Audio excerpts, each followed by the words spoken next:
Ok. Boa noite a todos. Meu nome é Albirajara Assunção.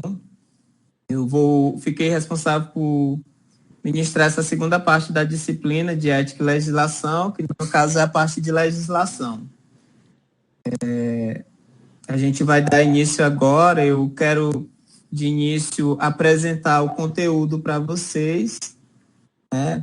São 3 materiais. Eu já disponibilizei para vocês via e-mail e vou falar um pouco. Não vou me estender muito, até porque a legislação aqui, ela não vai ser uma legislação muito aprofundada, até porque não é esse o objetivo da disciplina. O objetivo da disciplina é que os alunos tenham conhecimento de algumas leis e crimes, né, que porventura possam ser praticadas por um profissional da área. Não, os coordenadores dessa disciplina. Possíveis responsabilidade. Então, a primeira parte da disciplina, eu separei, né, na introdução aqui, essa primeira parte, numa introdução, na parte de fundamento do direito e uma visão geral do sistema jurídico brasileiro. Essa introdução são os conceitos aplicados dentro da ciência jurídica, né? E, como eu falei para vocês, o objetivo da disciplina não é formar nenhum advogado ou cientista jurídico, mas sim informar e dar um pontapé para que os alunos eles possam ter conhecimento do que ele vai fazer na vida profissional dele. Isso é importante, porque a graduação ela não é só formação de conteúdo, ela é formação de cidadão. E todos os conteúdos que é passado aqui, como ética, legislação, educação ambiental, como eles vão ver futuramente, elas são aplicadas nesse sentido, de formar o cidadão. Pois bem. A gente inicia, eu botei um conceito de direito, né, o termo direito empregado em várias acepções, direito como ciência, direito como sinônimo de justiça e direito como sinônimo, conjunto de normas e etc. Nessa disciplina, a gente vai focar principalmente no direito como conjunto de normas. Por quê? Porque são esses princípios e regras que regulam a vida social.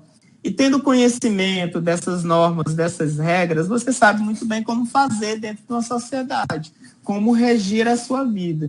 E é por isso que é importante. Lógico, o direito como ciência, onde você vai estudar a sociedade, a aplicação atual do direito, como o direito se aplica dentro de determinada sociedade, e isso é muito visto por outros juristas, principalmente como o jurista Miguel Reale também. Então, mas voltando, no conjunto de normas, entende-se como princípio e regra que regula a vida social. Aí o Reale, que é um grande jurista, ele diz o seguinte: esta teoria propõe o direito como uma relação entre norma, fato e valor. Para o jurista brasileiro, há 3 aspectos básicos, discerníveis em todo e qualquer momento da vida jurídica. Um aspecto normativo, o direito como ordenamento e sua respectiva ciência. Um aspecto fático, o direito como fato ou em sua efetividade social e histórica. E um aspecto axiológico, o direito como valor de justiça. E esses 3 aspectos, eles são os princípios norteadores do nosso direito. Nosso ordenamento jurídico, né, enquanto sua respectiva em ciência. E daí a gente vê a atuação dos tribunais como STF, STJ, que eles dão um posicionamento não só baseado na lei, mas entendimento. E aí é onde entra o aspecto científico do direito, porque o jurista ele não vai se basear simplesmente pela norma, né? Então tem todo um outro conhecimento, toda uma outra pesquisa aí entre o direito alemão, o direito norte-americano, que no caso nosso brasileiro é norteado mais pelo direito alemão, né? A função do direito, garantir a segurança da organização social, meio de defesa da vida e patrimônio do homem. Dar a cada um o que é seu de modo mais amplo, favorecendo e estimulando ainda o progresso, a educação, saúde, cultura e ecologia. Fazer o controle social, o direito não é o único instrumento responsável pela harmonia da vida social. E esse aspecto a gente vê hoje, por exemplo, está muito atual, principalmente nessa polarização política, a gente vê isso, que o direito e que a sociedade ela não é regida apenas pelo direito. Então, assim, tem a moral religiosa, tem as condutas sociais, os costumes, e você começa a visualizar isso. Entretanto, o direito é o único que apresenta o elemento de coação, força a serviço do direito. Então, o direito ele serve para proteger e punir. Então, as leis estão aí. Ela protege e, quando ela protege, ela pode punir. E, no caso, a moral, a religião, os costumes, eles não têm esse poder de voz. E a nossa sociedade, ela é uma sociedade normativa, regulada por leis. E é por isso que ela é democrática, né? Então, o objeto do direito é regular a vida do homem na sociedade, fixando quais os direitos e deveres de cada um. E é por isso que cada país tem a sua Constituição, sendo ela escrita ou não, mas todo o país tem a sua Constituição, porque são as regras de costumes, e essas regras de costumes elas se tornam normas. E, no caso, a finalidade do direito é a realização da justiça e do bem comum. O direito ele nunca vai estar lá para garantir apenas o individual, mas para garantir que toda a sociedade viva em harmonia, principalmente dependendo daquele direito individual. Por exemplo, o direito de ir e vir. O nosso direito, o ordenamento jurídico brasileiro, ele é representado por duas classes, o direito público e o direito privado. O direito público, no caso, nós temos o constitucional, o administrativo, o penal, o processual. O constitucional é o direito que está mais em voga, né? Porque a gente vê aí, recentemente, impeachment, as leis de aborto, e dentre outras leis que são comumente debatidas pelo Supremo Tribunal Federal. E aí, então, ela acaba tendo uma visibilidade maior. Outra também é o administrativo, né? Mas aí, o direito privado, nós temos o direito civil, empresarial e o direito do trabalho. Mais um momento. Então, nós estamos quase atingindo o quórum de tutores aqui na sala, né? Isso é bom. Tem aqui, beleza. Vamos lá, dando prosseguimento. Os fundamentos do direito, né? Então, como eu falei para vocês, o sentido que a gente está trabalhando direito aqui é o direito normativo, né? Conjunto normativo. Então, para o conjunto normativo, a fonte é a lei. Então, a lei é a regra maior do direito. Então, quando a gente trabalha no direito com a formação normativa, a gente está trabalhando com a lei.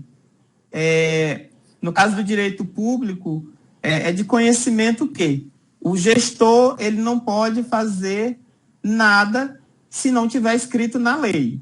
Pronto. Se ele fizer qualquer coisa que não esteja escrito na lei, por mais que ele tenha boa vontade, ele está agindo contra o conjunto normativo.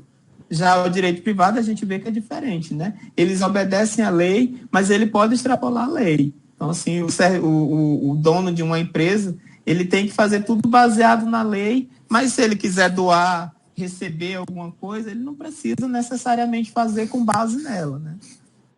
Então, para promover a ordem social, o direito positivo, que no caso é o direito de conjunto normativo, deve ser prático, ou seja, revelar-se mediante normas orientadoras das condutas interindividuais. Desta forma, a lei, norma jurídica, é a principal fonte desse direito positivo.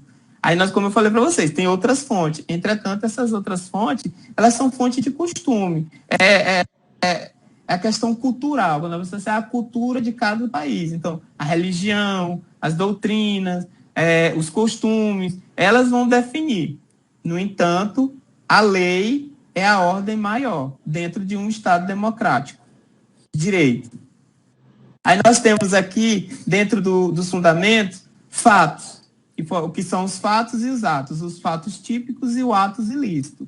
Para que se tenha certeza que o direito existe e será cumprido, utilizam-se descrições na norma que obrigam a determinado comportamento, tanto na forma positiva como na negativa. Toda norma jurídica se apresenta como uma descrição hipotética prevendo a produção de certos efeitos. E se ocorrerem tais situações, desencadear-se-ão tais efeitos. Essa estrutura básica da descrição da norma ou tipificação. Nesse sentido, a previsão contida na lei contém um modelo ou tipo de um fato comum, que é o que eu já havia falado para vocês. Os fatos, né, eles todos têm que... um fato é crime. Como é que eu vou definir se esse fato é crime ou não? Definido em lei. Entendeu? Tudo que está definido em lei é crime. Por isso, no Brasil, é um ordenamento, assim como o norte-americano, né, que é uma das características que a gente tem em comum, a quantidade de lei que vocês... é uma quantidade de lei absurda. Mas vamos lá. Vamos ver aqui. Questão do aborto. Hoje, o STF entende que o aborto pode ser praticado em crianças anencéfalas, né, que nascem sem cérebro. Mas aí existia que o aborto não podia, mas aí tem essa questão. Então, cria-se uma nova regra para que possa adequar essa condição dentro do conjunto de normas que já existiu dentro da sociedade. Então, é por isso que a lei ela é baseada nesses fatos. Os fatos típicos existem em todas as categorias jurídicas, notando-se como a definição no campo do direito penal, direito punitivo, por excelência, na qual as condutas criminosas reprimidas por lei são por elas descritas, que foi o que eu falei antes, né? A lei só pode punir as autoridades, no caso a polícia, o judiciário, ele só, o próprio, no caso a polícia administrativa, seja qualquer autoridade, ela só vai punir os fatos, eles só serão típicos se ele tiver contido na lei. Se não tiver na lei, não é crime. Então, assim, se de repente não tivesse no ordenamento jurídico que xingar uma pessoa por sua cor, classe social, que isso existe na Constituição Federal. Mas se não tivesse, não era crime. Por quê? Porque não é um fato jurídico. Não está na lei, não está na norma. Então, se não está na norma, não é crime. Então, a lei e os fatos, eles só vão ser punitivos quando ele estiver dentro de uma norma jurídica, de uma lei. Nesse sentido, quando alguém viola determinada norma jurídica, está praticando um ato ilícito, o que ocasionar a essas consequências, no caso, penas previstas no ordenamento. O Código Civil brasileiro, no caput do artigo, né, no caput que é a definição do artigo, ele define ato ilícito aquele que, por ação ou omissão voluntária, negligência ou imprudência, violar direito e causar dano a outro, ainda que exclusivamente moral comete ato ilícito. Tal definição é complementada pelo artigo seguinte, onde se considera ilícito o ato praticado com abuso de direito. Então, quando extrapola aquilo que está na lei, a lei define até determinada regra como um ilícito, ou como lícito. Mas quando você extrapola aquilo ali, mesmo não estando no ordenamento, isso no caso do direito privado, aquilo ali já entra como ato ilícito, né? Só um minutinho aqui que eu vou pedir água para mim.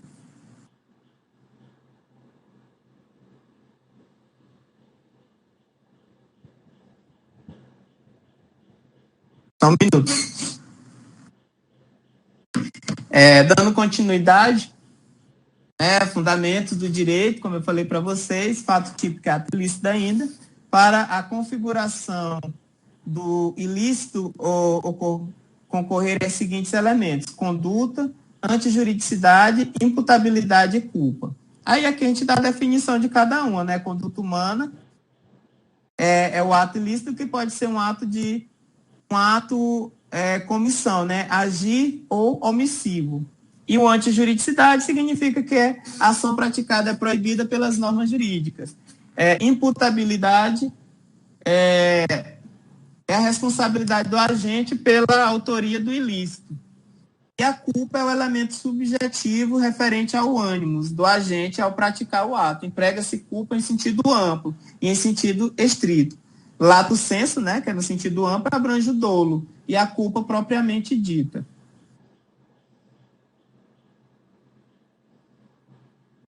Ato ilícito por dolo culposo, aqui a gente dá uma definição, né, que é o doloso é praticado com determinação de vontade. É quando você faz algo premeditadamente.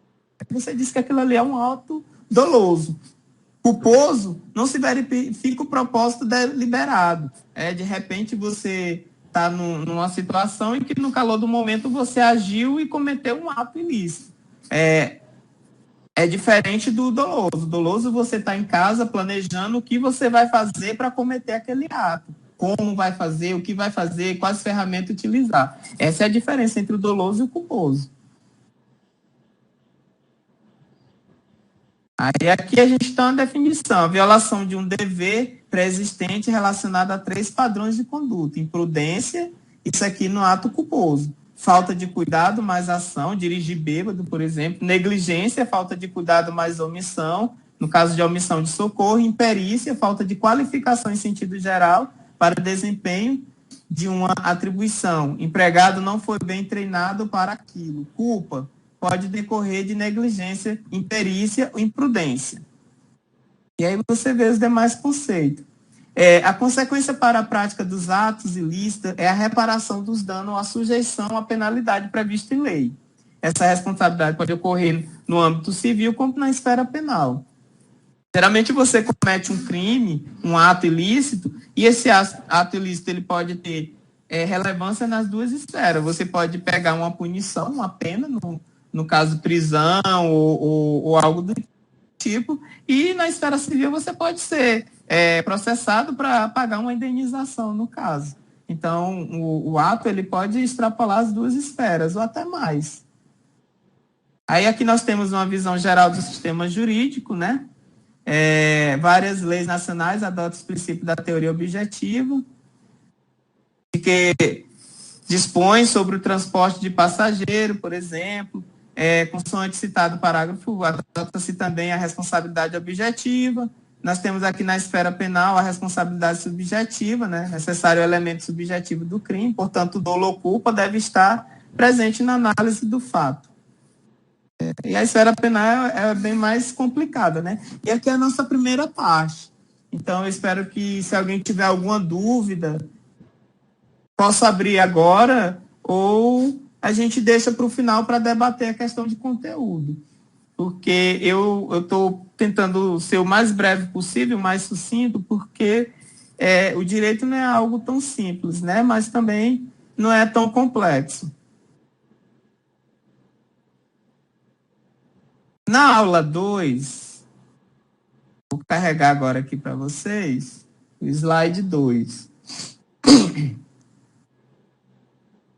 Enquanto carrega, alguma dúvida, pessoal? Estou rápido demais? Tá dando para compreender?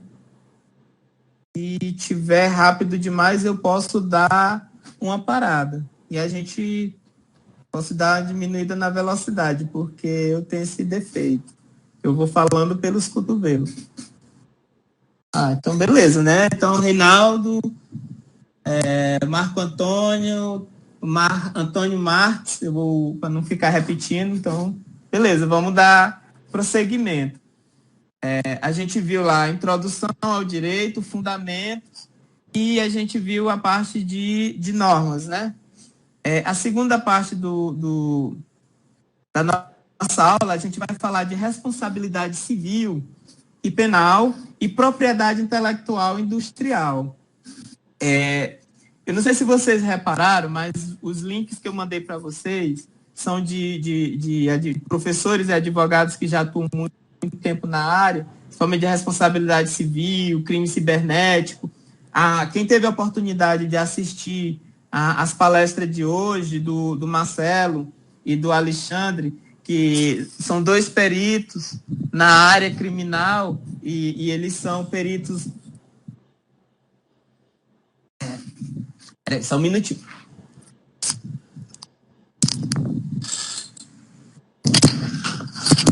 São peritos forenses, né, analista de sistemas, e foi uma palestra muito importante, porque o que eles falaram lá foi de propriedade intelectual, industrial, penal. Você pôde ter questão de como o analista de sistema pode estar atuando, né, como perito.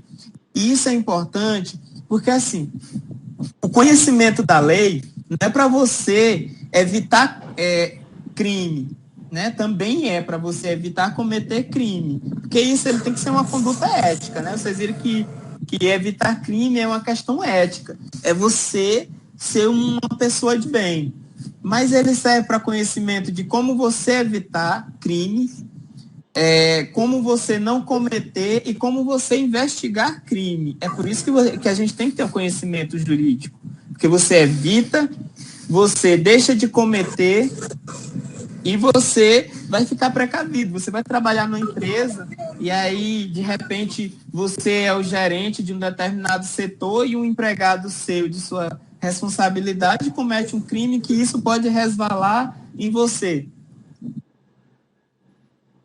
Então, assim, o conhecimento ele serve para isso. Por isso que eu digo, essas disciplinas que têm um caráter de formação moral, de cidadão, elas servem para isso, porque o aluno, mesmo que seja licenciatura, bacharel, ele não tem que sair da universidade apenas conhecedor técnico da área dele, não. Ele tem que sair, a universidade ela tem a obrigação de formar cidadão. E para formar cidadão, ele tem que ter conhecimento jurídico, ele tem que ter conhecimento ético, ele tem que ter conhecimento ambiental para não estar falando besteira por aí, nem defendendo coisas erradas. Então, assim, é esse o objetivo dessas disciplinas, né? Formação ética. Então, vamos lá. Em primeiro lugar, a responsabilidade civil é um fenômeno social. Para o direito, um dos principais pressupostos da responsabilidade civil é a existência de nexo causal entre o ato ilícito e o dano por ele produzido. Então, o ato ilícito, para ele entrar dentro da esfera civil, ele tem que causar dano. Dano moral, né? Dano à propriedade. Então, aí você vai entrar dentro extrapolar a esfera civil. Quando esse ato causa um dano, e aí, no caso, esse dano ele é contra a vida, é contra o direito de vir, aí já começa trabalhista, aí já vai para outras esferas do direito que não apenas do civil. Aí vai penal, aí vai o direito de trabalho, aí se for administrativo, vai para o direito administrativo. Mas, como eu disse para vocês, o nexo causal entre o ato ilícito e o dano causado por ele. Então, ele não basta ser lícito, mas ele tem que causar um dano real. Aí, às vezes, assim, Oi, me cobrou uma coisa e aí eu já tinha pago, mas aquilo ali te causou um dano. Porque não é toda coisa que você vai entrar na justiça e o juiz vai dizer, Oi, te cobrou de novo, mesmo tu tendo pago.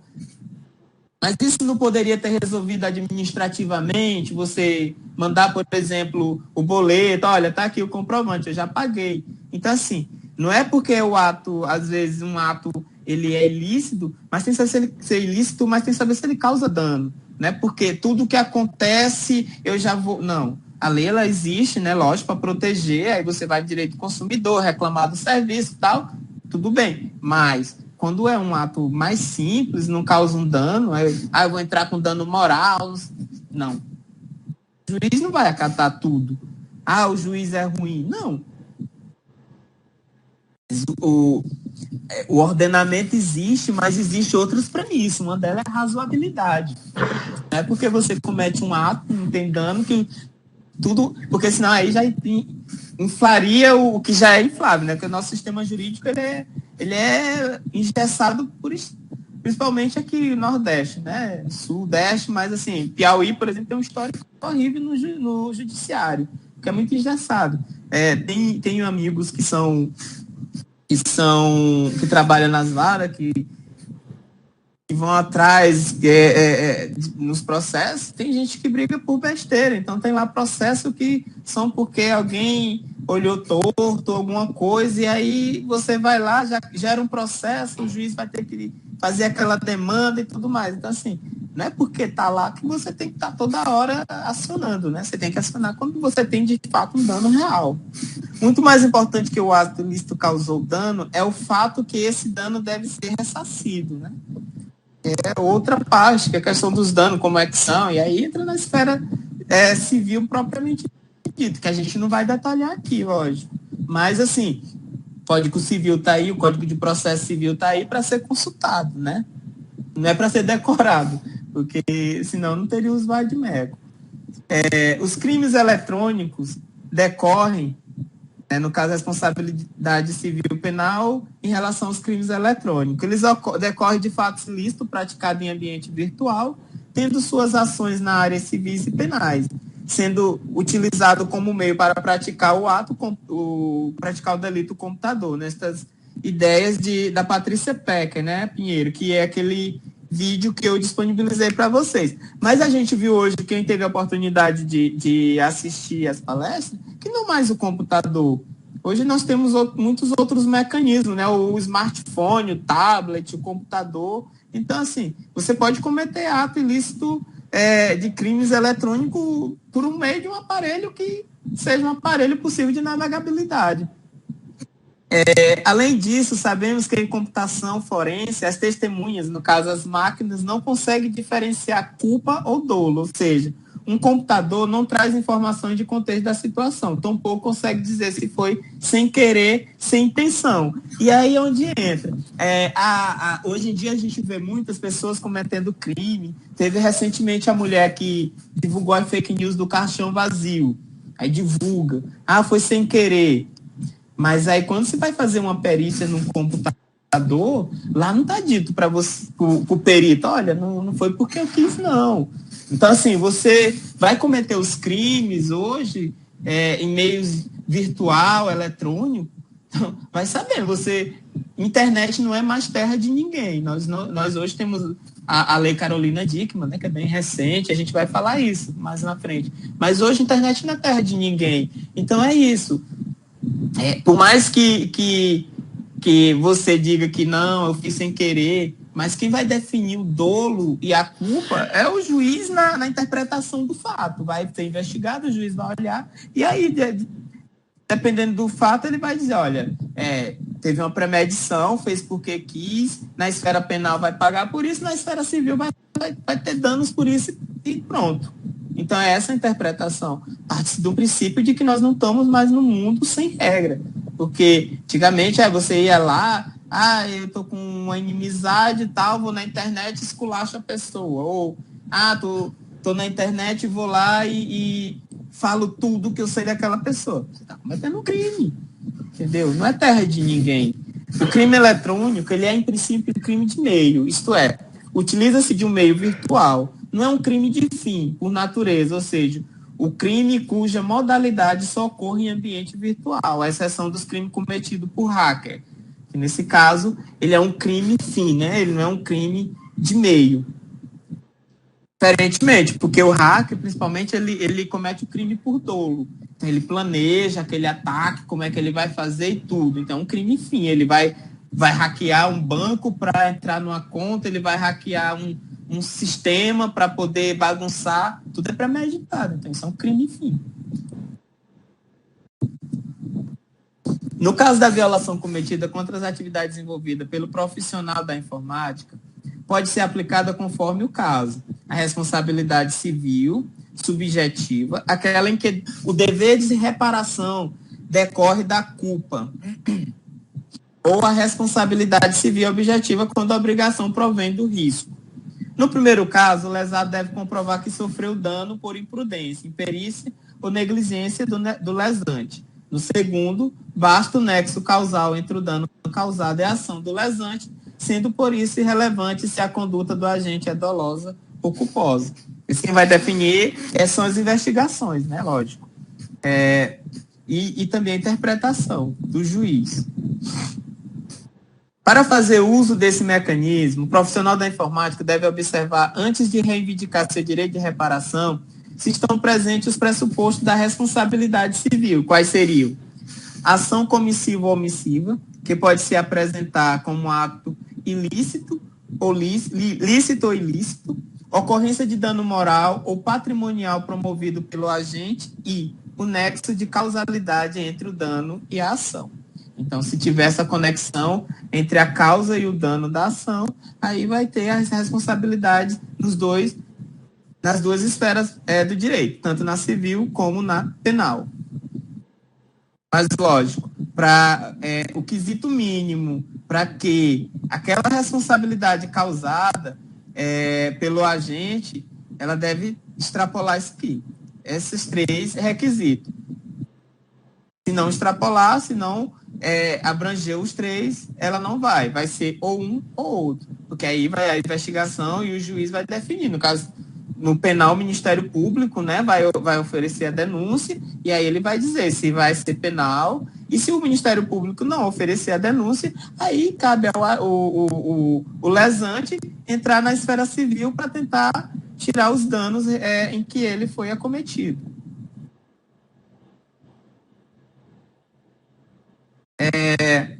Os mais novos doutrinadores sobre o assunto admitem que a responsabilidade civil por violação de direitos autorais na internet é, em regra, objetiva, prescindindo de culpa, já que o autor de um artigo científico disponibilizado em site ou de arquivo das mais variadas criações artísticas e intelectuais terá dificuldade para provar a lesão virtual sofrida.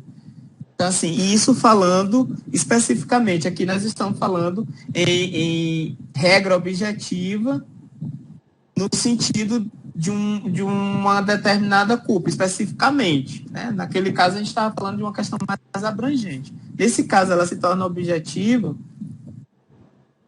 quando há um ato, né, em que a pessoa ela não pode provar a lesão.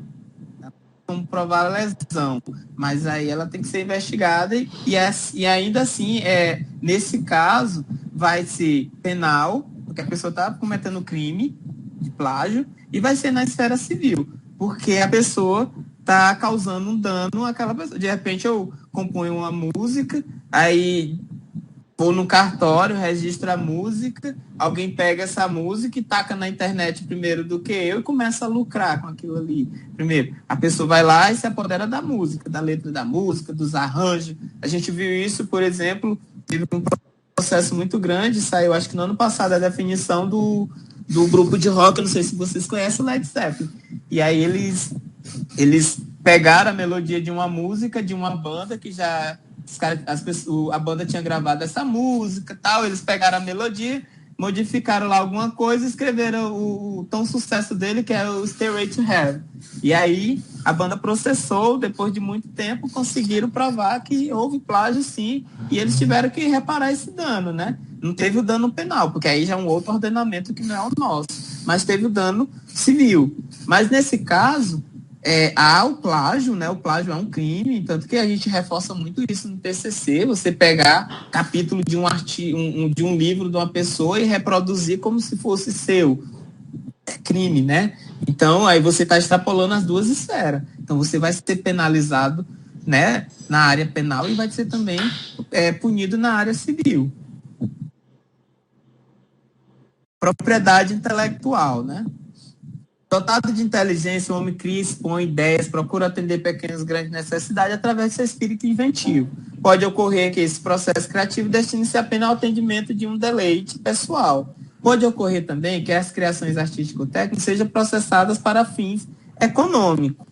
Termo usado para designar a área de direito que cuida da proteção às criações do homem. No caso da informática, você cria um software, né? Aí você cria esse software, tem aquela dificuldade do início de criar ou uma programação, alguma coisa. Aí a pessoa copia, tá, é meu. Assim, a propriedade intelectual. Às vezes você cria para diversão, mas às vezes você cria por fim econômico, né? Então, isso a criação do software é uma propriedade intelectual. Termo usado para designar a área do direito que cuida da proteção às criações do homem, seja elas na área técnico-científica, literária, artística, seja na indústria, nas invenções, inovação, processo e design de um modo geral. Antes, o que tinha de propriedade intelectual era complicado, porque todo mundo uma coisinha propriedade intelectual, uma coisinha registrável. Hoje em dia isso já é bem mais complexo, né? É uma esfera do direito bem complexa, a questão da propriedade intelectual. Porque as empresas, ela vai... vai para a universidade e tal, abre uma empresa pequena para que os alunos comecem a produzir tecnologia, e aí ela vai comprando. E aí os direitos ficam com participativo ou fica só para a própria empresa. A gente vê isso, por exemplo, no sistema da CAPES, ela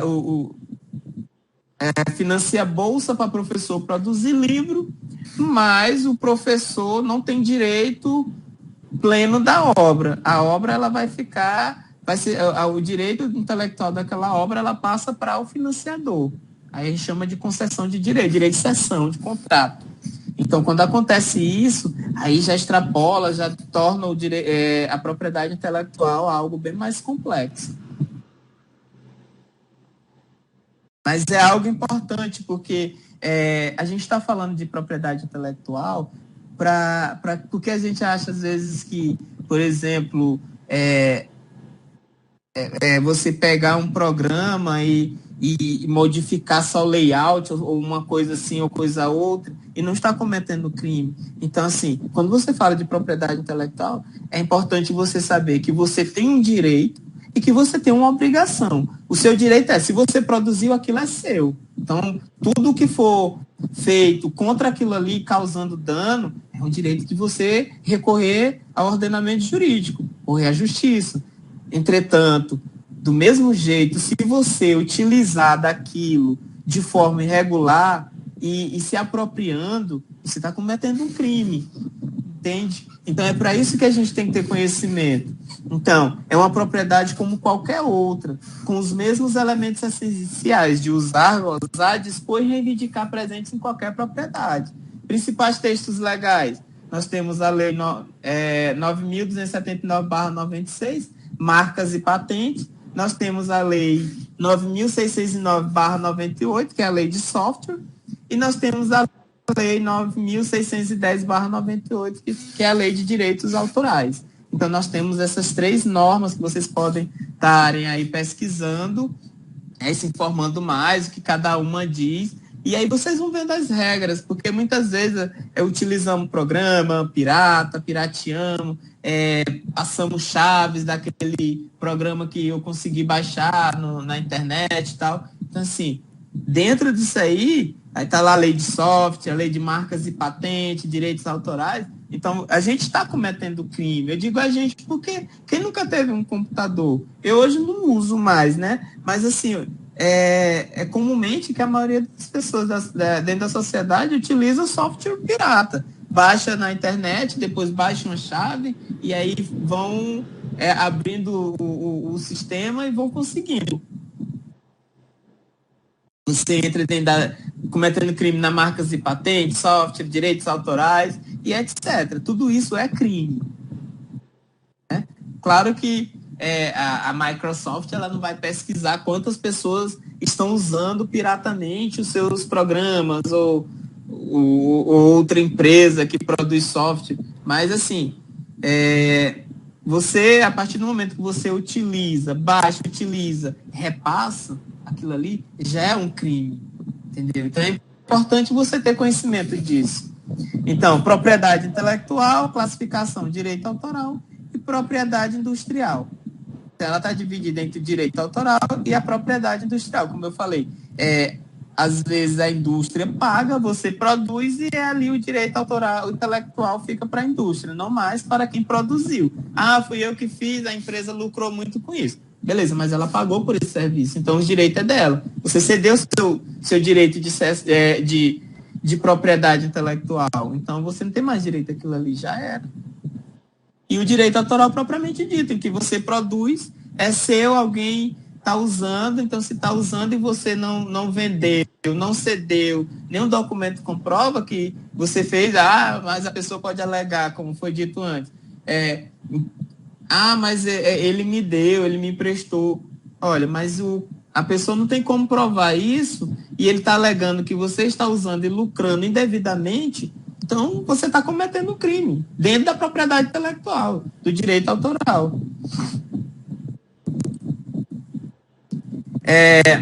Então, propriedade intelectual, como eu falei, direito autoral, propriedade literária, científica e artística, natureza jurídica híbrida, pessoal e real, destina-se ao fomento do desenvolvimento das áreas cultural e científica. Direito industrial, propriedade industrial, natureza jurídica de direito real, visa a promoção do desenvolvimento nas áreas comercial e industrial, protegendo e incentivando a difusão tecnológica. Espero que esteja ficando claro para vocês, mas aí a gente tira o final para poder tirar as dúvidas aí. Então, direito autoral, né? Ele entra dentro do direito moral e direito patrimonial. Direito moral nasce com a obra e se vincula à personalidade do autor. É indisponível e dura eternamente. Artigo 24 e 27 da LDA, né? Lei de Direitos Autorais. O patrimonial resulta da comunicação ou divulgação da obra, pode ser transferido e tem prazo de vigência determinado. Aí entra o artigo de direitos autorais, é o 28 e o 45. Então, o direito autoral moral, ele surge com a criação da obra, sem necessidade de qualquer formalidade. Tem relação direta entre criação e criador, com vinculação à pessoa do autor, que tem a obra como uma projeção de sua personalidade. Por exemplo, você vê um quadro de Picasso e dizer que é de Salvador Dalí, ou vice-versa. Ou você pegar uma obra da Tarsila do Amaral e dizer que é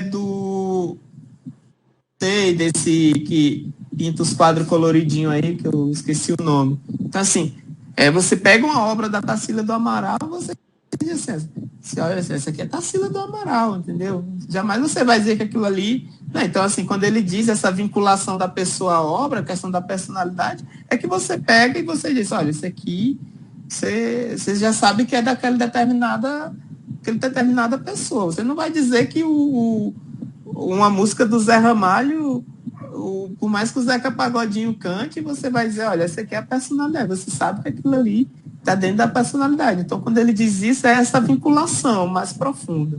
Não se confunde com o direito de personalidade em geral, embora diga respeito à personalidade do autor, mas também pode ser um direito pessoal, é dito como intransferível, disponível, irrenunciável, impenhorável e absoluto do autor. Então, o direito autoral moral, ele é do autor e pronto, ele não vai, eu não quero mais, não, é dele.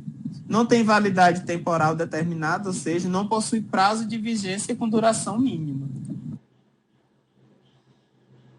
O patrimonial, ele já possui os elementos jurídicos essenciais de qualquer propriedade, cuida dos interesses monetários da obra, resulta da publicação, divulgação, comunicação da obra ao público, tanto pelo próprio autor como por terceiro autorizado.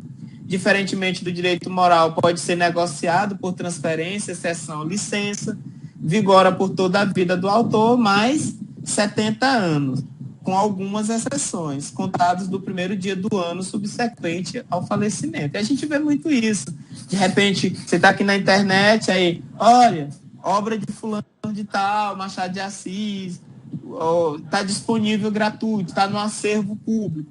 Por quê? Ele morreu, 70 anos depois, aquele direito patrimonial, os livros que ele escreveu, tudo que ele já fez, não é mais dele. A obra é dele, é intransferível. Jamais você vai dizer que uma obra escrita por Machado de Assis é do Olavo Bilac. Não, jamais. Vai ser sempre dele, aquele patrimônio moral intransferível.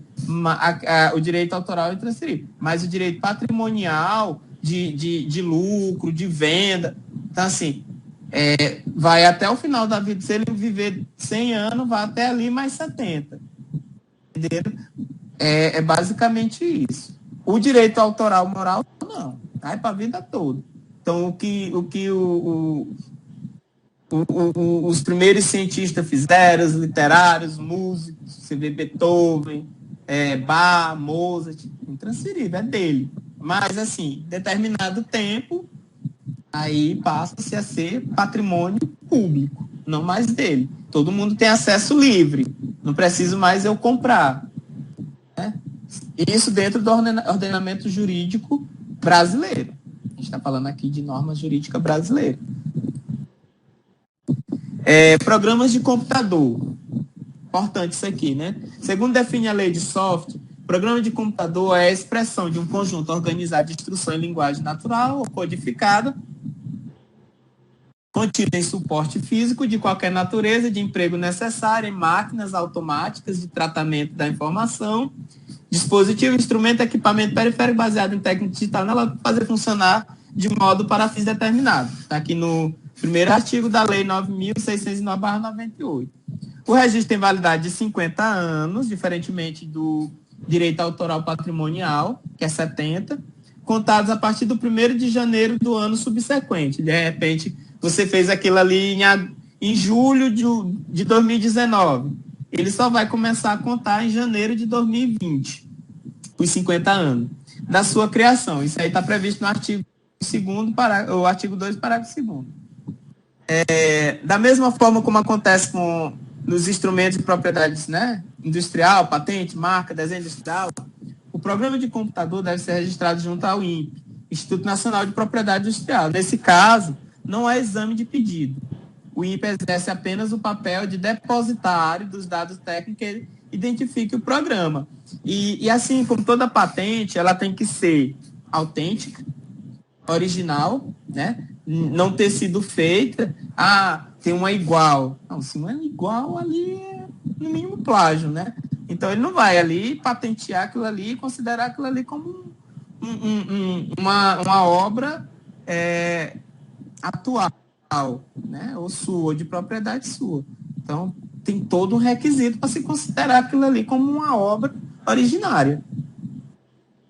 A pessoa, por exemplo, o Bach, ele escreveu um prelúdio, beleza. Aí o Caetano Veloso e eu não lembro outro autor, eles aproveitaram o prelúdio, né, que é um instrumental do Bach, e escreveram a música, que é O Céu de Santa Mara, se vocês tiverem curiosidade para ver depois. Então, assim, é original, né? Eles fizeram algo, mas eles fizeram algo porque que eles utilizaram o Bach. Bach já não tinha mais direito patrimonial daquela música, não tem mais direito, morreu há muito 100 anos atrás. Então, eles puderam fazer isso, e é original. Então, é autoral, é deles. Falando isso em relação para vocês terem mais ou menos conhecimento disso. Então, é uma música linda, de fato. Eu gosto muito dela, mas ela a obra, ela é assim. A letra é do Caetano, e não sei se é do Flávio Venturini, dos dois, mas a melodia é do Bach. Eles pegaram a melodia do Bach e botaram uma letra por cima. Pode. Estão infringindo alguma lei? Não. Mas o Fagner, por exemplo, ele utilizou... Caetano e Flávio Venturini. Fagner, por exemplo, ele recebeu vários processos na vida dele, da família da Cecília Meirelles, salvo engano. Porque ela tem direito... A família tem direito patrimonial, ainda não caiu não perderam o prazo para o direito público na época. E aí ele pegou o poema da Cecília e musicou. E estava lucrando com isso, e a família não pode. É originário que ele fez? Legal.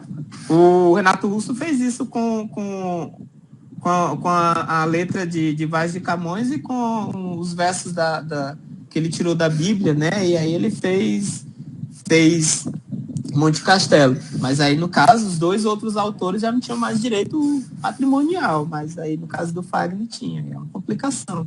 Então, perde.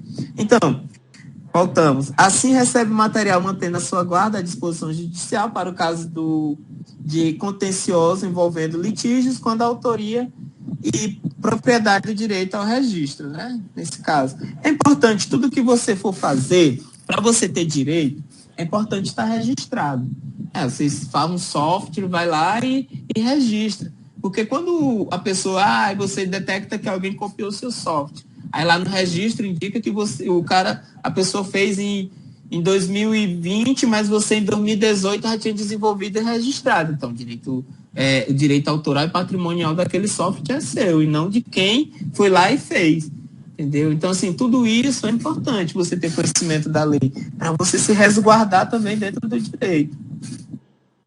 A proteção tem abrangência internacional, né, no caso, como eu falei para vocês, mas a gente tem que ver as especificidades, porque por mais que seja internacional, mas a gente tem que ver as especificidades também.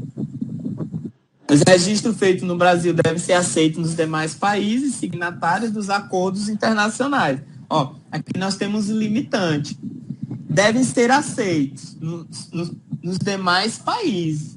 Entretanto, apenas naqueles em que o Brasil, no caso, esteja dentro daquele acordo. Caso contrário, não necessariamente. Isso aqui é importante. E o título do programa é protegido concomitantemente com o programa em si, o que implica a prerrogativa de, com um único procedimento, proteger-se tanto o produto quanto o seu nome comercial, que é uma coisa muito complicada, a questão da marca. Só um minutinho aqui, vou pegar aqui um protetor lombar. Pronto. O maluco aqui tem hérnia de disco. Desculpa, vamos lá. Então, são coisas importantes a ser detalhada. Nós temos tanto a questão do produto como o nome. Às vezes você está aqui no interior do Maranhão, do Piauí, longe da capital, aí lá de outras capitais mais desenvolvidas, né, industrializadas, aí você pega, cria no Instagram, porque hoje é comumente, aí você cria lá uma marca.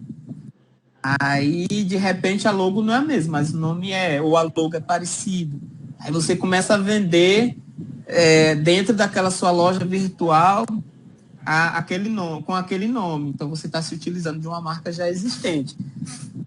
Então, assim, você não está infringindo o produto, mas está infringindo a marca. Isso é crime também. Aí você pode ser penalizado na esfera civil ou penal, depende do tipo de ato que você está cometendo, né? E você tem que extrapolar aqueles 3 requisitos que eu já falei para vocês.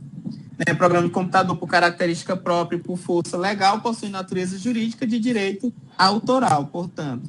E, por consequência, não se pode falar em compra e venda de software, mas em licença de uso.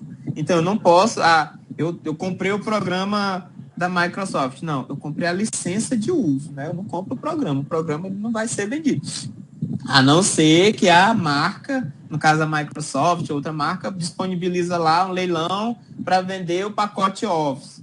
Então, outras pessoas, aí tudo bem, mas caso contrário, você como usuário, você compra a licença de uso.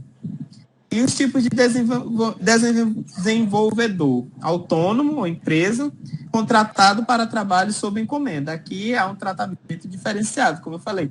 Quando você é autônomo, aí você tem o direito daquele produto e daquele nome. Mas quando você é contratado, você não tem o pleno direito. Aí depende muito do contrato que está assinando. Eu vou fazer isso, mas eu quero ter participação, determinado lucro ou coisa do tipo. Então, isso é definido em contrato. Esfera civil, não no penal. E qualquer ato que extrapole o que está no contrato, aí você recorre à esfera civil para recorrer dos danos, né? Dano moral, dano material, você vai recorrer por indenização, coisa do tipo. Software sob encomenda. Existe basicamente 2 hipóteses. A primeira, se o programa for desenvolvido na vigência do contrato de trabalho e em atividade especificamente prevista neste. O direito obtido pertencerá exclusivamente ao empregador. Aqui, a compensação do trabalho ou serviço prestado limitar-se ao salário ou remuneração previamente acordado, independentemente de que se isso vai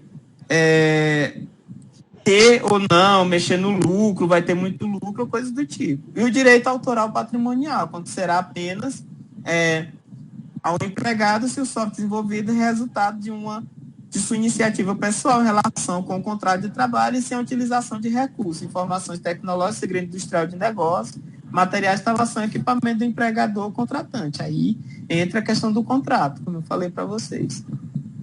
E aí a gente entra na propriedade industrial. Gente, eu queria ter feito isso menos, mas é importante detalhar isso para vocês. Eu espero que a gente consiga, porque ainda tem um outro slide, né? Aqui falta 1, 2, 3, 4, 5 slides. Mas vamos rápido, a outra é menor. A Lei de Propriedade Industrial, LPI, regula disciplinas, direitos e materiais que se integram como elementos na empresa. O empresário, sobretudo para efeito de fixar sua clientela, foi levado a imaginar sinais ou expressões distintivas para individualizar e caracterizar os produtos resultantes do exercício de sua atividade. Surge assim os bens de natureza imaterial e corpórea, fruto da inteligência e engenho do proprietário. Aqui, segundo Rubens Requião.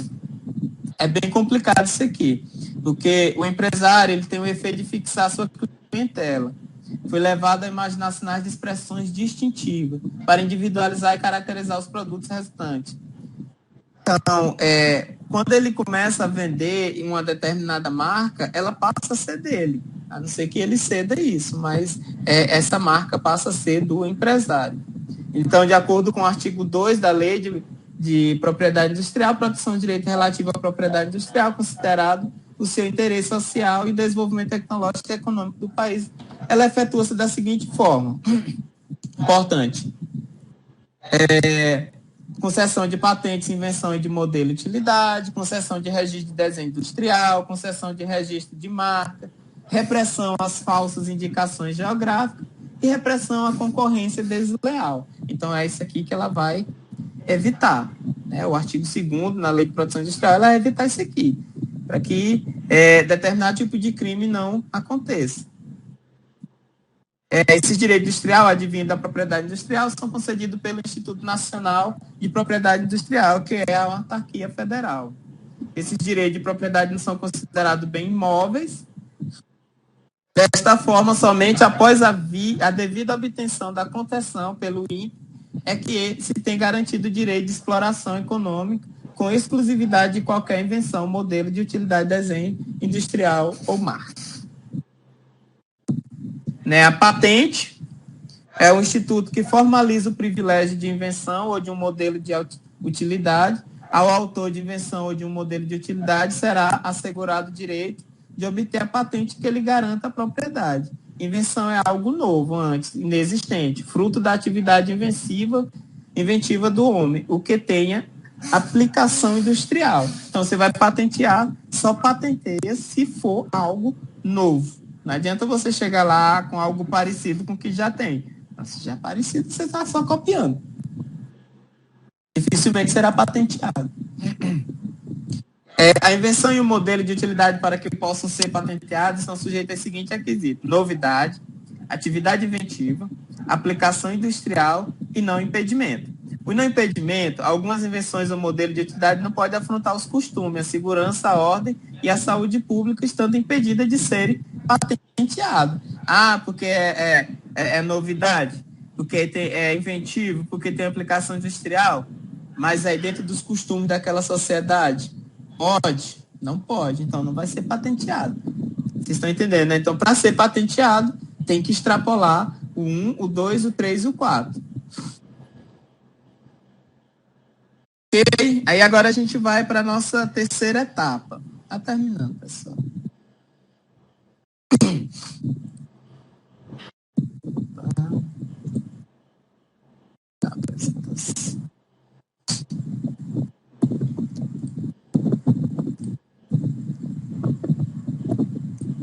Alguma dúvida?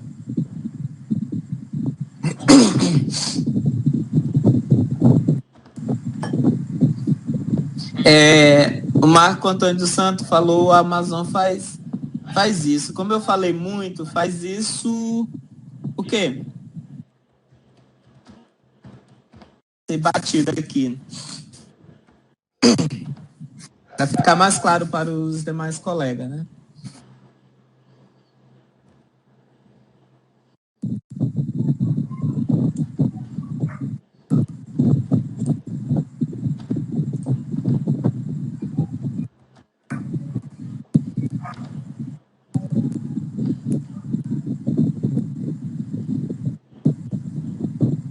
Então tá bom. Pois vamos dar prosseguimento aqui. E para finalizar, a última parte, eu destaquei o direito aplicado à informática, propriamente dito.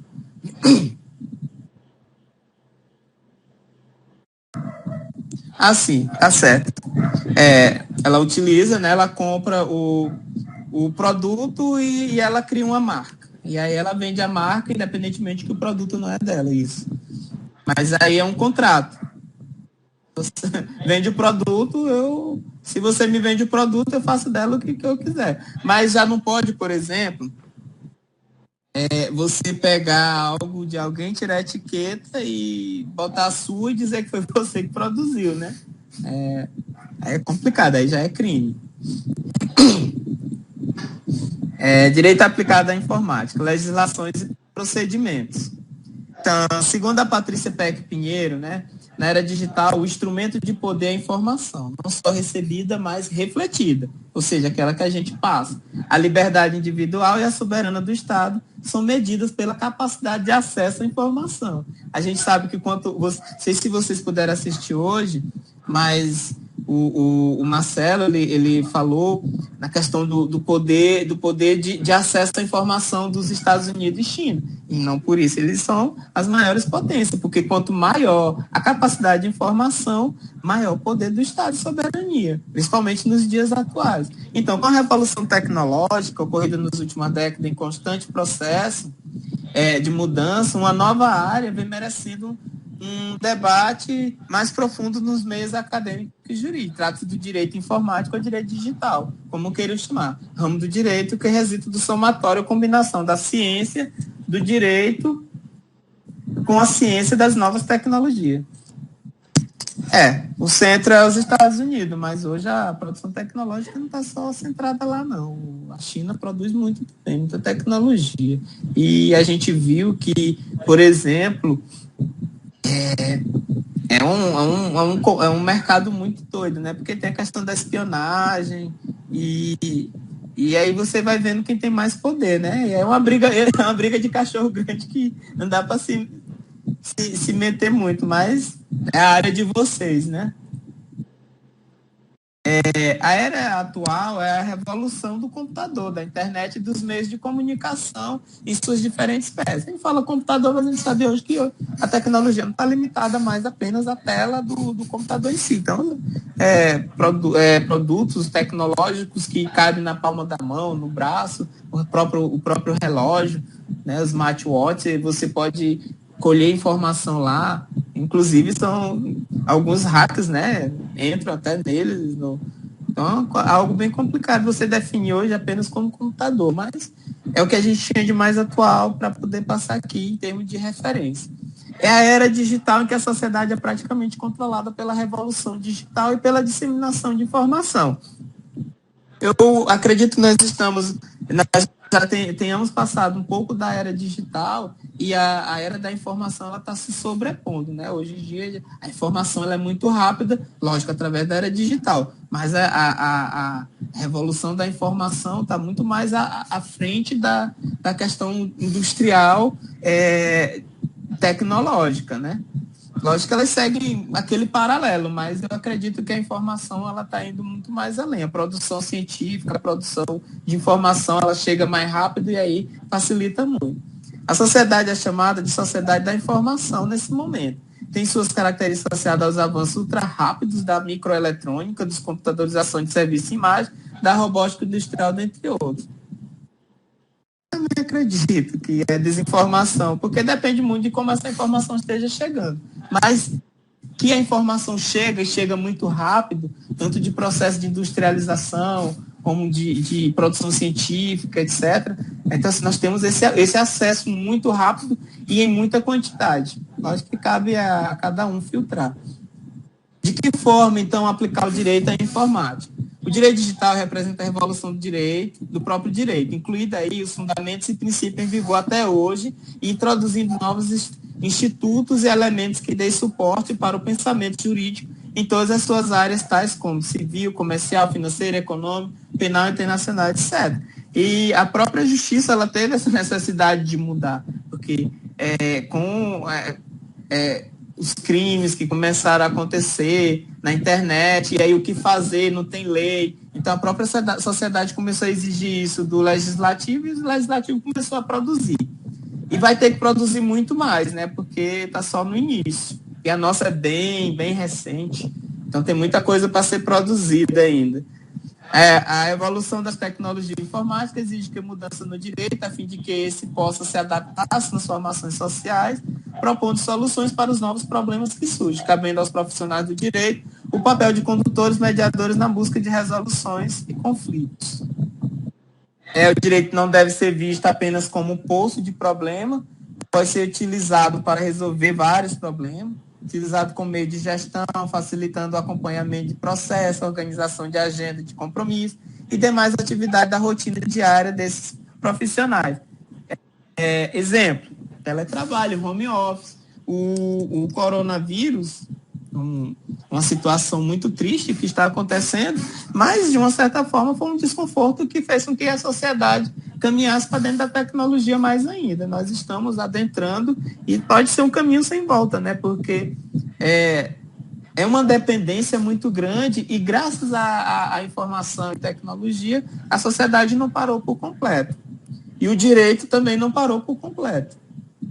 Pode ser utilizado para tomada de decisão, vez que nesse setor existem acertos de sistemas especializados que contribuem não só para a economia de tempo, agilizar o trâmite processual, como também apresentar a solução dos conflitos. Era para estar melhor, né? Mas ainda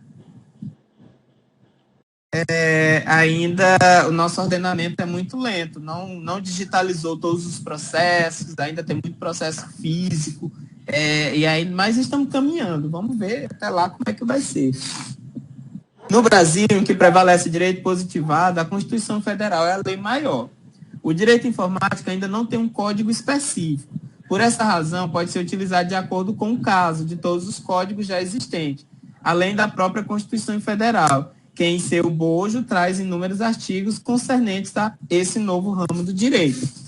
Mas, como eu falei para vocês, é um direito novo e que vai ser feito ordenamento e daqui a um dia nós vamos ter um código de processos informáticos, de processos digital, crimes digital, alguma coisa do tipo. Porque leis vão ter que ser dissipadas, porque não dá só pelo código. Existem muitos crimes acontecendo. E aí, cada crime, a gente vê agora a luta para que tenha essa lei da fake news, aí já teve a lei Caroline Dickmann e outros crimes acontecendo e coisas do tipo. Então, o que eu acredito mais leis virão, né? Quem reclama que o Brasil tem muita lei, mais leis virão, porque enquanto novos crimes foram acontecendo, umas leis vão perdendo sentido e outras leis vão sendo criadas. Lei modelo da United Nations Commission International Trade Law, ou CITRAL, disciplina o comércio eletrônico com guia para aplicação. Foi produzida pela primeira vez em 96 e atualizada em 98. Trata-se de um documento de referência mundial pelo qual todos os países devem fundamentar-se ao regular o comércio eletrônico no país. Então, nós não temos uma lei, né? E a gente segue essa lei internacional. As normas aplicáveis ao direito. Nós temos aí a Constituição Federal, que é a lei suprema, então tudo que está previsto lá e for, de uma certa forma, o ato infringir o que está na Constituição é crime. E aí o crime vai ver se o Ministério Público entende como um crime a sociedade, aí ele entra com uma denúncia como crime penal, se é crime contra os direitos civis, comercial, trabalhista, então está tudo lá previsto na nossa Constituição. Está lá no artigo 5º, inciso 5, assegurar o direito de resposta proporcional ao agravo, além da indenização por dano material, moral e imagem. O inciso 10 são invioláveis à vida privada, à honra, à imagem das pessoas, assegurar o direito à indenização pelo dano material, moral decorrente da violação. Então, nós já temos isso na Constituição, mas lógico que a gente precisa que isso seja mais bem detalhado na hora de uma punição, porque está lá, mas lá não diz, se você fizer isso, então assim, aí você faz a aplicação do direito pela lei já existente, mas não é uma lei específica sobre aquele crime. Código de Defesa do Consumidor estabelece o princípio e regra válido, tanto para as relações presenciais como para as não presenciais eletrônicas, realizado por meio da internet, celular, de qualquer outro meio eletrônico. No Código Digital está mais informado, utiliza ambientes remotos, relacionamento, telefone, celular, message, chat, comunidade de redes, tem mais conhecimento sobre os direitos, quer tudo para ontem, negocia seu poder de clique, quer atendimento personalizado e o direito de arrependimento, né, que está previsto, o direito de arrependimento, ele não está dentro do direito do consumidor digital e nem do consumidor, mas está previsto no Código de Defesa no Código de Defesa do Consumidor, na verdade, quer dizer, não está no consumidor digital, mas está dentro do Código de Defesa do Consumidor, onde ele diz que o consumidor pode desistir do contrato no prazo de 7 dias, a contar de sua assinatura, ou do ato de recebimento do produto ou serviço. Você compra uma coisa pela internet, Chegou, aí você diz assim, não quero não gostei, você pode devolver. Sempre que a contratação de fornecimento do produto ou serviço ocorrer fora do estabelecimento comercial físico, e isso para dentro do comércio eletrônico, exemplo de compras online ou por telefone. Aí você tem esse direito de arrependimento, está previsto. Isso aí já é uma associação ao direito digital. Código Civil, o artigo 186, ele prevê que, por ação ou omissão voluntária, negligência, imprudência, violar direito, causar dano a outra, ainda que exclusivamente moral, comete ato ilícito. Então, independentemente se for na internet ou não, se você infringir essa regra, você já está cometendo o ato. O artigo 927, aquele que, por ato ilícito, dos artigos 186 e 187, causar dano a outro, fica obrigatório a repará-lo. A Lei 12.695/2014, que é o Marco Civil da Internet, estabelece princípios de garantia de direito e dever para o uso da internet no Brasil, dispondo, por exemplo, sobre garantias como liberdade de expressão, defesa do consumidor e proteção da liberdade, artigo 2 e artigo 3. Prescreve, inclusive, acerca da responsabilização daqueles que atuarem de forma lesiva no que tange os direitos ali previstos. Artigo 19. Mas fulano é público e eu só falei o que penso. Não, né? Falar o que pensa e cometer crime, entendeu? É diferente. Você tem que ver que aquilo que você vai falar, ou escrever, ou pensar, ou gravar, se vai estar atacando diretamente a outro. E aí você vai ser obrigado a repará-lo. Então, a Lei 12.695, que é o Marco Civil da Internet, ela já veio para melhorar ainda mais essas relações, né? Lógico que parece que no Brasil, quanto mais lei para punir, melhor, porque as pessoas não partem do bom senso, né? Isso aí está dentro do bom senso. Em que pese, no Código Penal, a importância de todos os institutos jurídicos citados, no que se destacar o papel fundamental exercido pelo direito penal, na proteção de bens jurídicos violados na telemática, estelionato, calúnia, injúria, difamação, pedofilia, pirataria, atuação de hackers, jogos clandestinos, pornografias em computadores particulares da empresa, né? Então, isso aí está previsto. Crime cibernético, Lei 12.737, que é a Lei Caroline Dickmann, alterou o Código Penal brasileiro, acrescentando o artigo 150A e 150D, tornando o crime invasão de aparelho para obtenção de dados. A Lei 13.718 acrescentou o artigo 218 ao Código de Processo, Código Penal, criminalizando a exposição pornográfica não consentida, por meio da comunicação da massa ou sistema de informática ou telemática. Devemos destacar que muitas das ameaças digitais ainda não são consideradas crimes tipificados na legislação brasileira. Por isso que parte da doutrina defende que é necessário uma regulamentação prevendo crimes digitais. Então, essas duas leis aqui, elas vieram para reforçar mais ainda. Antigamente via-se que o casal terminou, pegava as imagens íntimas e divulgava. Aí aquela pessoa ia na esfera civil, porque não era crime tipificado, né? Era crime penal. Mas era dano moral, dano material e tal. Hoje não. Crime penal. Então, vai na esfera civil e vai na esfera penal, porque extrapola aqueles requisitos que eu passei antes já. Lei do Processo Eletrônico, Lei 11.419, Marco Regulatório da Informatização Judicial, pois abrange todas as fases, atividades para a implantação do processo judicial informatizado, todo o país, em todos os graus e órgãos do Poder Judiciário, adotando como princípio a validade de todo e qualquer ato processual realizado por meio eletrônico.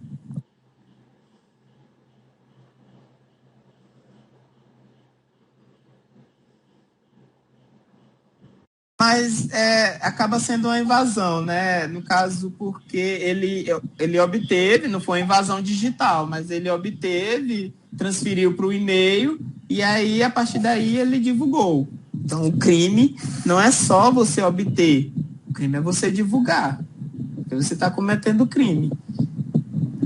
Segurança pública digital, prevenção e o combate dos novos tipos de ameaças e crimes resultantes de um cenário de integração de mundo real e cibernético. Exemplo, cyberterrorismo, ataque a sites públicos, espionagem eletrônica entre país e instituição, fraude eletrônica, ataque a banco, cliente do mercado financeiro, identity thief e estelionato digital, falsa identidade digital ou uso de dados de terceiro, clonagem de cartão de crédito, tráfico de entorpecente e pedofilia na internet e nas mídias sociais. Atuação em segurança pública digital, envolve a prevenção de ameaças com campanhas maciças para publicação de denúncia anônima para obter maior celeridade no tratamento. Importância do direito do poder judiciário nos crimes digitais, né? Então, essas leis, elas vieram para reforçar. E é isso, pessoal. De conteúdo que a gente tem separado e atual para divulgar para os alunos, são esses. Então, a parte de conteúdo, se tiver alguma dúvida, vamos ligar os microfones agora. Alguém quiser falar, está com a palavra e a gente vai respondendo. Porque após essa parte, eu quero detalhar aqui um pouquinho do calendário e das atividades. Professor, boa noite. Eu queria saber se esses slides, né, esses 3 slides aí, vai estar disponível também, está disponível naquele material? Sim. O material que eu botei para vocês, os slides são esses. Ok. Eu quis detalhar, e eu peço até desculpa, porque levou 1h30, porque eu acho que vocês não são da área jurídica e nem têm necessariamente obrigação de saber tudo isso. Então, assim, para orientar é preciso a gente debater antes, né? Aí vocês já têm mais ou menos noção do que está sendo trabalhado com eles, e aí qualquer coisa a gente está aqui. Eu estou disponível para vocês, tutores, e para os alunos, né? Para a gente tirando dúvida.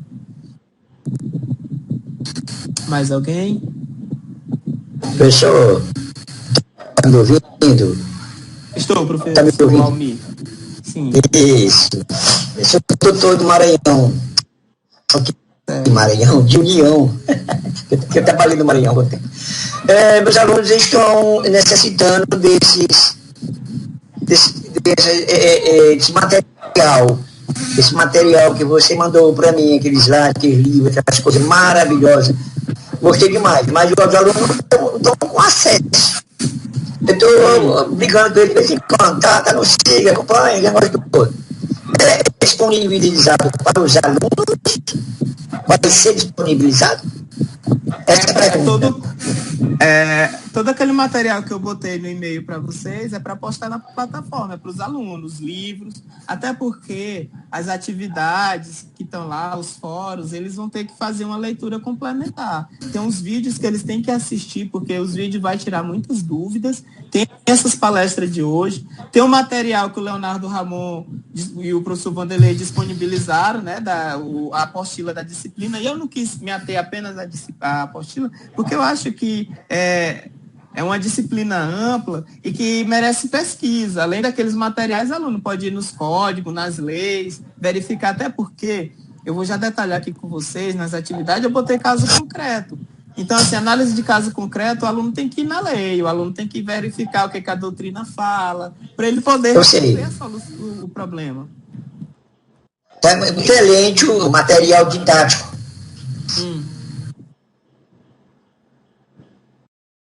Pois é. Não é que esteja obsoleta, mas eu acho que... Professor, também você está de parabéns, você está informado. Obrigado. Obrigado, pessoal. Eu acredito que a gente tem que botar o máximo de material possível. Eu sou muito prolixo em leitura. Então, se vocês olharem aqui atrás, eu falei até muito de música, porque é uma das coisas que eu gosto muito, eu estudo música clássica.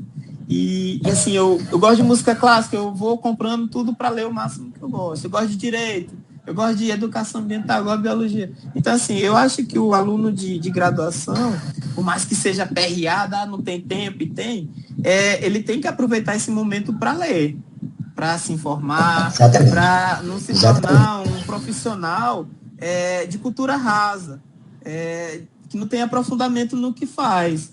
Lógico, esse material fica disponível. Então, assim, ele vai ler agora, se não der para ler tudo, porque não dá mesmo, mas ele vai estar ali disponível para ele ler futuramente. Se aprofundar. Ô, Ok, eu vou deixar mais para os meus colegas. Tá bom. Mas você está certo, porque o profissional, o aluno vai ser futuro profissional.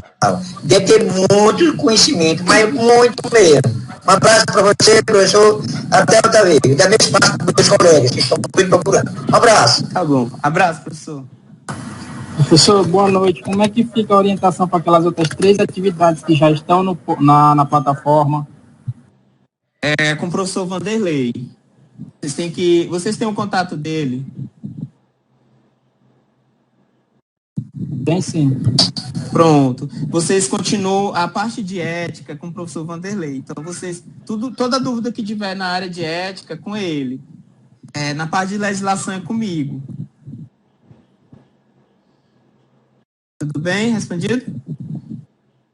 Eu estou olhando aqui que a atividade é sobre legislação. Por exemplo, vou postar aqui o que ela está dizendo. Mas foi ele que postou, porque o gabarito, tudo, é com o professor Vanderlei. Eu não tive acesso ainda ao material dele. Eu olhei lá na plataforma, vi que ele tinha postado, mas lá eu creio que seja na área de ética, por mais que ele...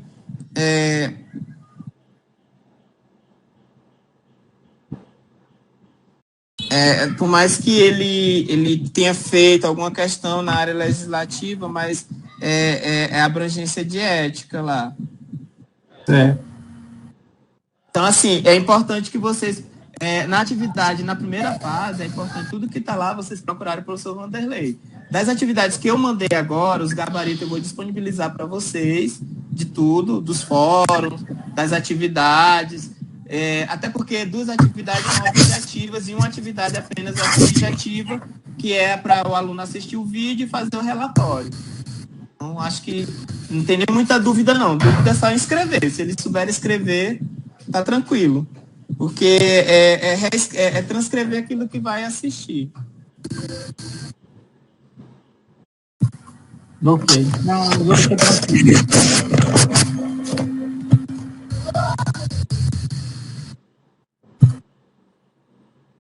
Mais alguma dúvida? Eu estou olhando aqui no celular porque eu estou indo atrás da atividade que o professor Davidson falou, viu? Mas eu estou aqui esperando porque eu quero prosseguir para a gente não ir até às 21 horas. Tudo bem? Atividade 3. Aqui para mim não aparece o... Deixa eu ver se eu consigo aqui baixar. Porque eu estou olhando no celular.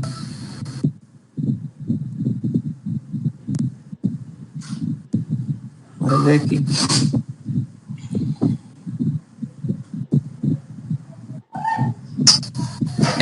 Ele diz aqui. Ética, questão 1, né? Atividade 3. Ética é uma palavra derivada grego, tal.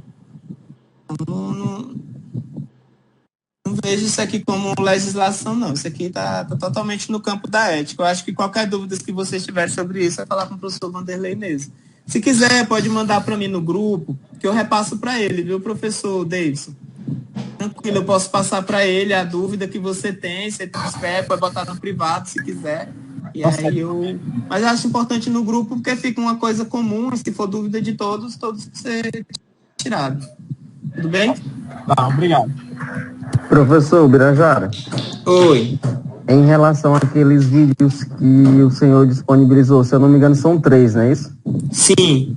Então, é para nós aconselharmos os alunos a escolher um daqueles ali e após assistir, fazer o vídeo. Para atividade, eles vão escolher um. O ideal é que eles assistam todos. Tudo bem, Mas então. para atividade, eles vão utilizar apenas um. Ótimo, então. Certo. Um daqueles ou um dos cursos. Obrigado. Tudo bem? Tranquilo. Beleza.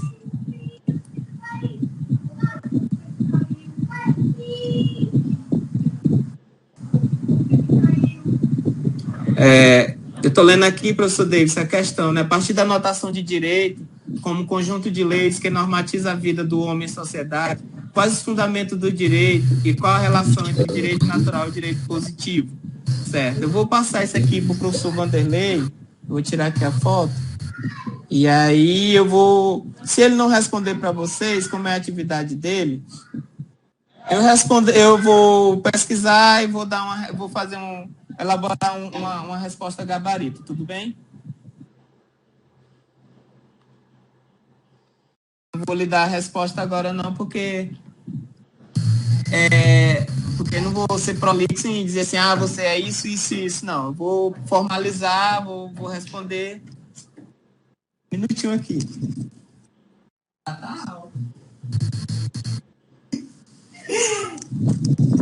Meu bebê de 2 anos tá tocando bateria aqui do lado de fora.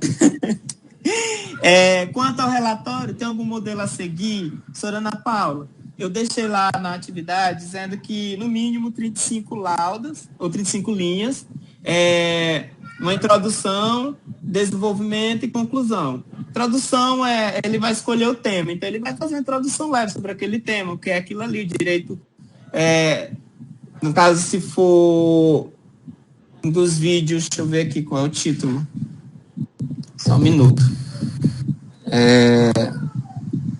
Um dos vídeos, ui, meu Deus.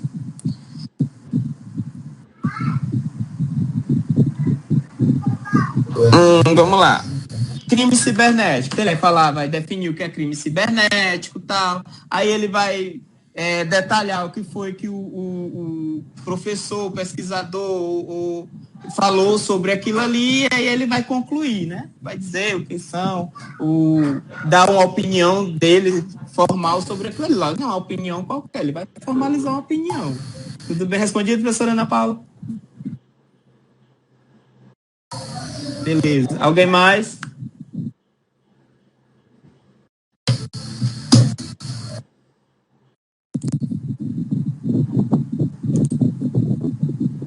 Eu vou carregar aqui um minuto. Calendário. Certo. Calendário. Carregar.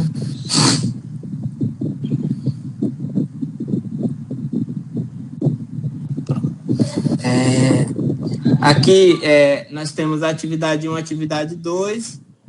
Eu botei do dia 12 ao dia 19. Atividade 2 está do dia 20 ao dia 27. À medida que for acontecendo algum imprevisto, a gente põe no grupo e define. Porque o que vai ser definido para todo mundo. Se for para alterar, altera para todos. Eu não quero aquela alteração num polo fica uma data, outro polo fica outro, não. Então, se alterar, a gente vai alterar conjuntamente. A avaliação eu botei para o dia 3/6. A segunda chamada para o dia 5 e o exame final para o dia 15. A gente vai ver isso aí, se no caso das avaliações, ela depende muito dessa crise de pandemia, né? Como é que vai ficar o semestre. Se tiver alguma alteração até lá, eu comunico a vocês e a gente altera. Né? Vocês não precisam informar a data Vocês podem até informar a data prevista da avaliação para os alunos, mas a gente fica nessa ressalva. Pode, Reinaldo, pode repassar sim a gravação. Se for o caso, não tem problema não. Acredito que vai ajudar, lógico, mais como roteiro, né? Mas pode passar.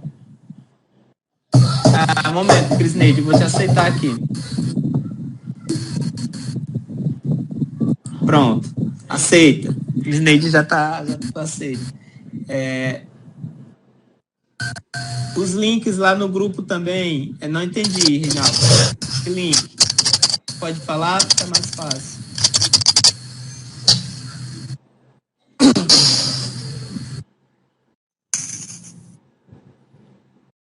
O Reinaldo pôs assim, os links lá no grupo também.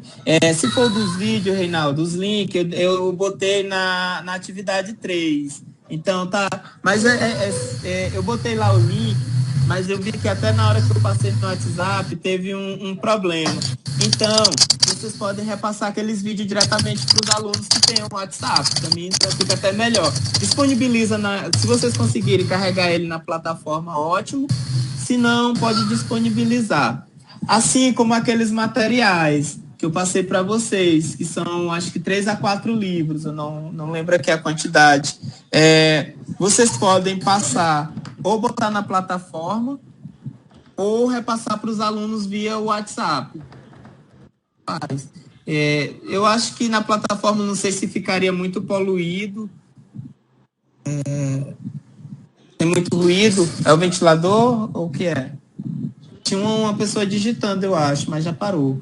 Então, assim, eu acho que seria interessante vocês disponibilizar. Eu não sei se... era o microfone que estava ligado aqui, mas já desligaram. Se é interessante a gente postar tudo na plataforma, os materiais de apoio, etc. Mas é importante que os alunos tenham acesso àqueles materiais, porque são fonte de pesquisa para responder às atividades. Tudo bem? Mais alguma dúvida? Em relação ao material, já que você falou aí, né, que eles podem até ler depois, eu pensei o seguinte: disponibilizar no Google Drive, aí coloca lá na plataforma só o link, e aí quem quiser vai lá e acessa a imagem. Isso, quem quiser tem que acessar, né? Porque tem que... é importante que vocês frisem para ele que nenhum material que eu separei ali, até porque eu tive muito trabalho lendo aqueles materiais para selecionar, né? Não é qualquer material, crime cibernético, que tá, bota lá, não. Então, assim, para disponibilizar, eu li. E aí eu li e achei importante. Então, eles vão ter que baixar e vão ter que ter acesso, porque as atividades eles vão ter que pesquisar. Eu percebi, hoje pela manhã eu tive um tempinho, eu baixei o material e abri e vi que é um material de boa qualidade, viu? Exatamente. Muito bem, parabéns. Então, assim, é importante que eles acessem, né? Tá lá, eles têm que acessar. Inclusive, eu vou ver se eu consigo, né, me programar para a gente fazer uma live pelo Meet ou alguma outra coisa para poder a gente conversar melhor com os alunos, né? Saber alguma coisa, uma interação. Mas é isso. Oi, Crisneide. Professor, sobre... que eu saí, eu fechei minhas janelas todas aqui sem querer. Certo. Se falou, eu não peguei, mas essa terceira atividade, que era exatamente assistir os vídeos, para quem tinha participado dos minicursos, das palestras, ou a opção, quem quisesse assistir aqueles vídeos que o senhor postou, né? Certo. Então, como eu falei, os alunos obrigatoriamente vão ter que assistir os 3 vídeos. Eles têm que assistir os 3 vídeos. Eu entendi. Certo. Eu estou querendo saber... A atividade é que ele vai selecionar um. Porque ele não pode selecionar o que ele vai escrever só porque ele não gostou do tema, né? Do título. Ele tem que ler, ouvir. Isso aqui me interessou e eu quero falar sobre isso, entendeu? Mas é importante que eles assistam. São vídeos pequenos, 1 hora. Tá no celular sem fazer nada. Dá para assistir. Eu quero saber como é que ela vai ser inserida, que é uma atividade 3, no caso não está aqui, né? No calendário. Eu mandei. Não, aqui no calendário, o prazo. Sim, no calendário, de fato. Eu vou ter que refazer esse calendário, então, aqui, nesse caso, para inserir a atividade 3, que de fato, eu tive um problema, como eu falei com o Marcos Antônio essa semana, e assim, me atrapalhou um pouco, né? Foi um problema de saúde, cálculo renal e tal. E eu acabei esquecendo, eu fiz tudo e acabei esquecendo de atualizar a atividade. Mas eu acredito, já adiantando para vocês, que eu vou botar ela no mesmo período do Fórum 1. Ou então, eu vou botar ela após o Fórum 2. Eu vou definir se eu boto no mesmo período do Fórum 1 ou após o Fórum 2.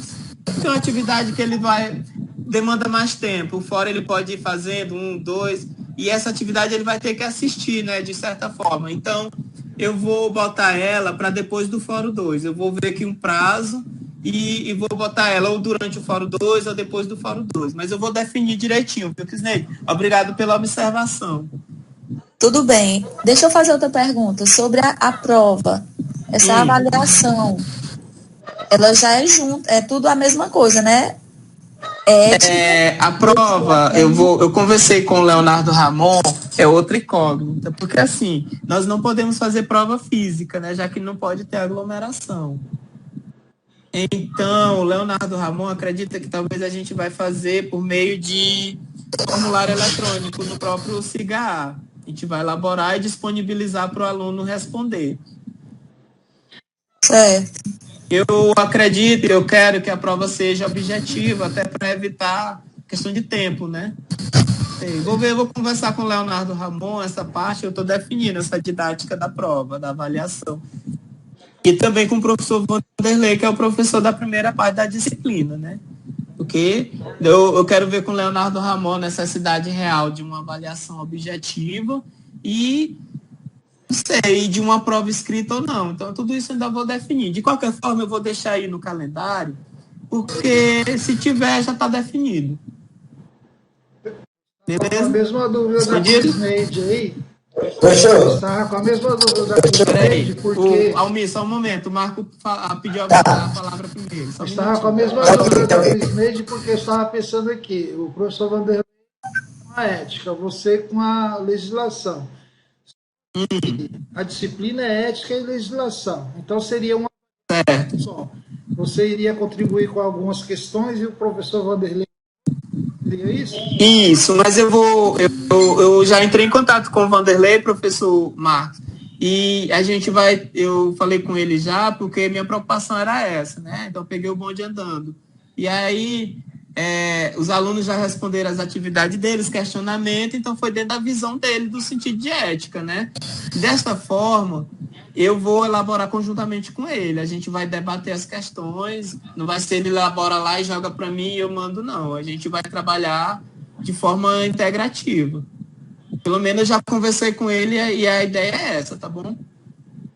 Na verdade, a princípio eu pensei que seria só aqueles fóruns que já tinham sido postados e aquelas atividades. Eu não sabia que teria mais outra parte separada de só legislação, outros fóruns, outras atividades.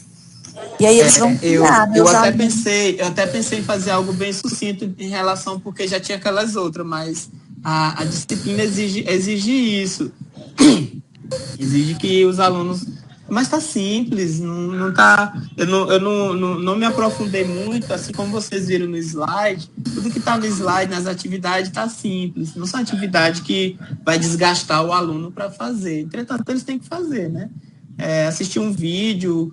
Esses vídeos você assiste esporadicamente, lógico. E aí o que você se interessar, reassiste e anota, né? Ficou melhor.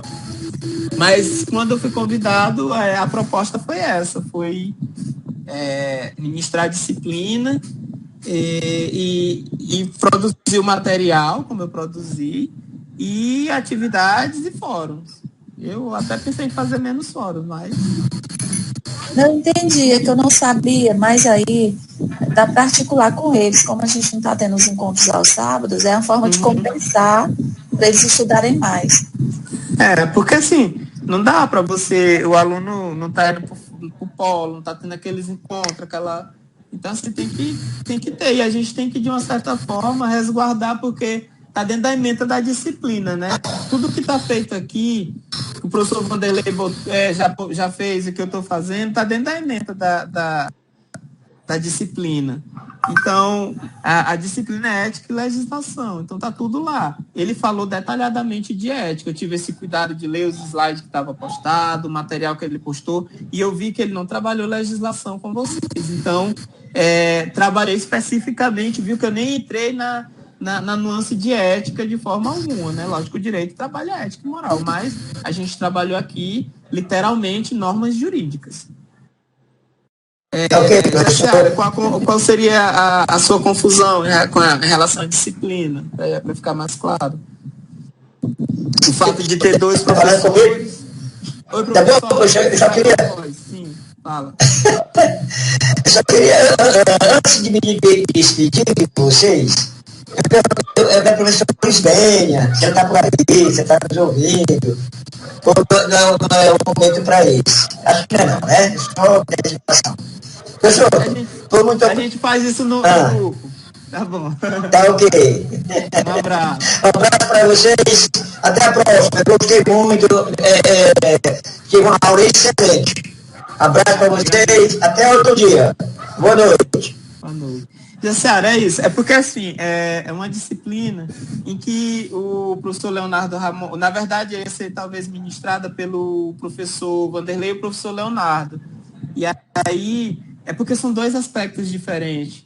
E por isso foi dividida dessa forma, com dois tipos de atividades diferentes, que são duas metodologias diferentes. Eu não posso simplesmente chegar a... O Vanderlei não trabalhou nada com legislação. E aí? Eu tenho que botar atividade baseada em quê? Então, eu tive essa preocupação de elaborar tudo e remontar, para a gente refazer, quer dizer, refazer não, remontar a turma, né? Mas é isso. Espero que tenha ficado claro. Ok? Amigos, eu acho que pelo andar da carruagem, né, já é... ou 20h54, nós podemos encerrar. E aí, mais dúvidas, a gente deixa lá no grupo do WhatsApp, eu vou tirando o máximo que eu puder. Ou individualmente, caso vocês queiram. Tá bom? Forte abraço a todos. Um prazer ter conhecido vocês. Espero que a gente possa trabalhar dessa forma, em parceria, que ninguém está acima de ninguém, nós estamos todo mundo no mesmo patamar, somos profissionais, amigos, e espero que seja isso. Estou muito feliz e contente pelo encontro de hoje.